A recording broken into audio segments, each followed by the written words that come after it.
To Reverend Warnock and the members of Ebenezer and to all of our fellow freedom fighters, let me say, several years ago, about 3 years ago, when Troy Davis' sister reached out to Nash Action Network and we got involved in this case, I said then what I say tonight.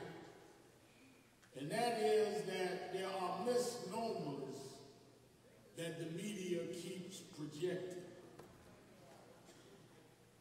Who is standing at the risk of being somehow done harm is not only the body of Troy Davis, but the spirit of the state of Georgia.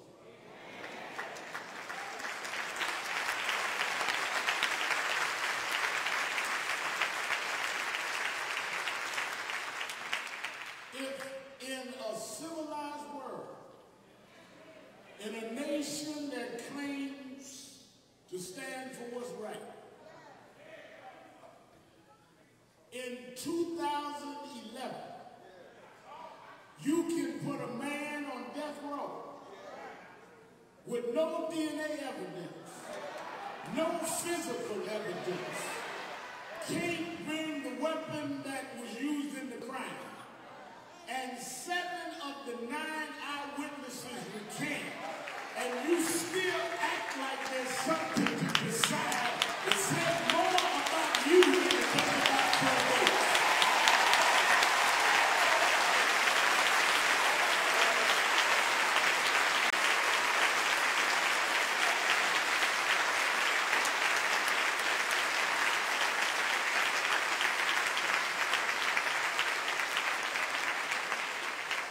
If the basis of his conviction has already reversed itself, then the only thing left to decide is whether you have the courage to do the right thing.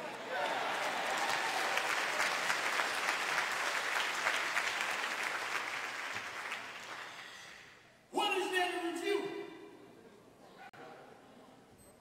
Heard the boy talk about a reporter asking him, what does it mean? They got to review the case. What is there to review? There's no DNA to review.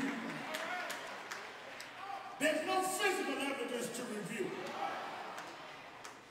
You got 7 witnesses that have recanted.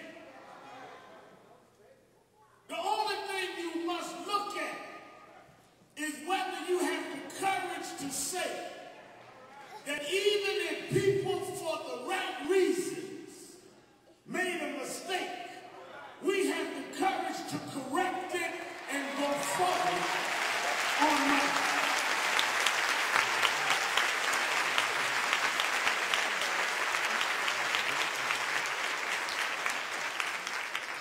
We didn't come down here to call you names and to get folk. This is not about none of that. This is about what is fair and just. Some folk will try to provoke folk to get something that is not right. Let me say this to you. I was so happy to see the discipline throughout this case that a lot of our young activists have had. Because you know, it's easy when you're not the one to act crazy. I remember I was on trial once, then a lady come in the courtroom and cussed out the judge. I said, hold it a minute. When they call your name and number, you say whatever you want to say. As long as they call in my name, you sit down and act like I am.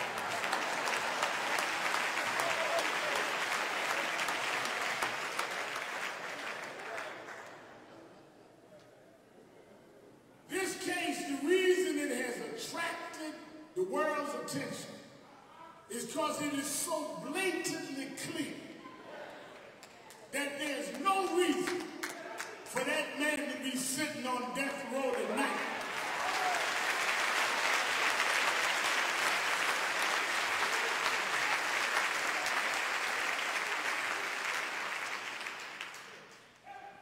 People that are pro-death penalty have said this is wrong. Republicans and Democrats have said this is wrong. You look at this crowd, black, white, Latino, Asian, here marching together, because this is not about black and white, this is about right and wrong.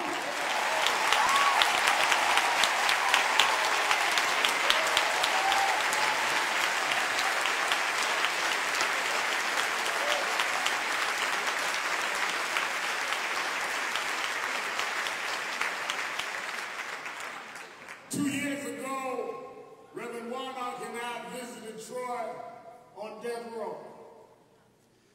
We sat and prayed with him and read the Bible with him. He was being scheduled for execution then. Went to Savannah and spoke one of the rallies. I remember how his mother and his sister, families just kept fighting. Amnesty International standing up for him. Many from around the world then. The thing that I most remember, though, is that when we got to the jail the day of his execution, I had promised him, and Reverend Warnock promised him, we'd be there all the way to the end. And it looked like that was what was going to happen. I got out the car and Warnock was doing an interview. His mother and his sister were standing there. His mother has since deceased. His mother was on the cell phone outside the jail talking to him. And I never forget, she looked at me, Dick Gregory, and said, Reverend, she said, Troy has turned down his last meal. I said, what do you mean? She said, they come in to give him his last meal and he turned it down. She said, pray with him. We're about an hour and a half away from the time. She handed me the phone. I said, Troy, I'm here, and Warnock's here, we're all here.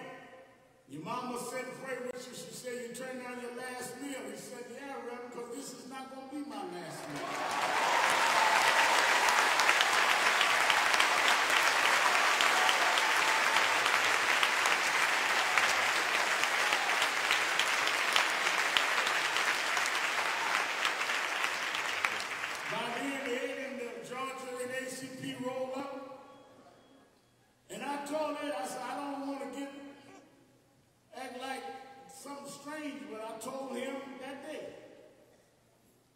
Troy had told me on the phone. We went across and got in the courtyard and started holding hands and singing and started raising our voices. We got within an hour of the execution. And before a reporter could tell us the court had stopped, Troy's mother punched me and said, look. And we looked at the hearse that had been brought in to bring him out was leaving empty.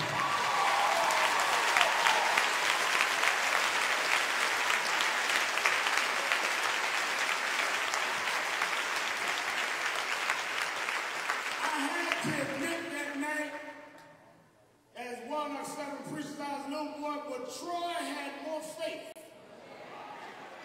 than we all had. But the reason Troy had that faith is because he told Warnock and I sitting on death row, I'm not worried because I did not do anything wrong. And when you know you're right, you can sleep on death row better than those that judge you can sleep on their home.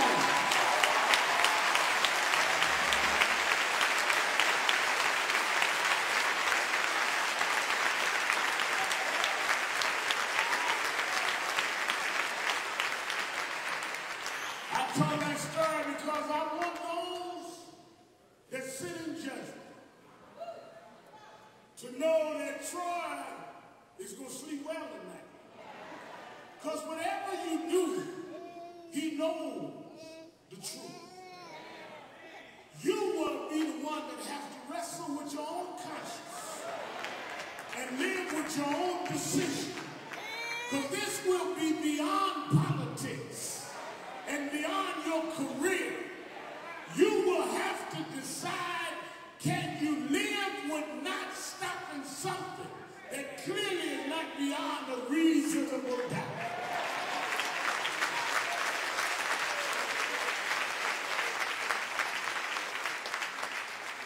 There is a meeting on Monday, there's a hearing that everybody must gather, but I want you to know that there's also another judge. There is a God that sits high and he looks low and his eyes is on respect and he got a habit of making a way out of nowhere and he stands for those